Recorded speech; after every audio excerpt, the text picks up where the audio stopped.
of the questions, I guess the main question I have is what I should do. I was injured on the job. Workman's Comp sent me to see a couple of different doctors. The doctor or surgeon said I needed to have surgery.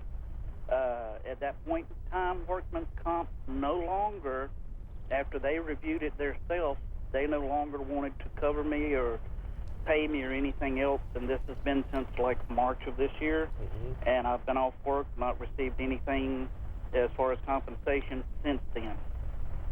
Where should I go and what should I do at this point? All right, thanks for your call, Robert.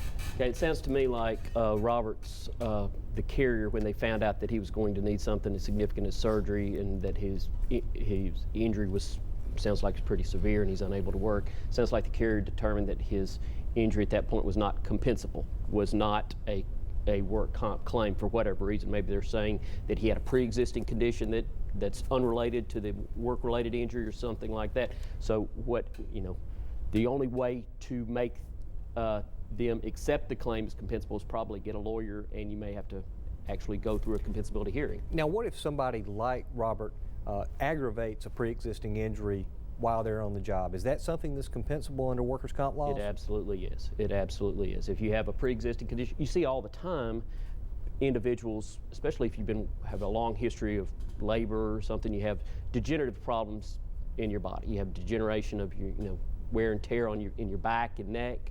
You have wear and tear in your joints, in your knees, so forth.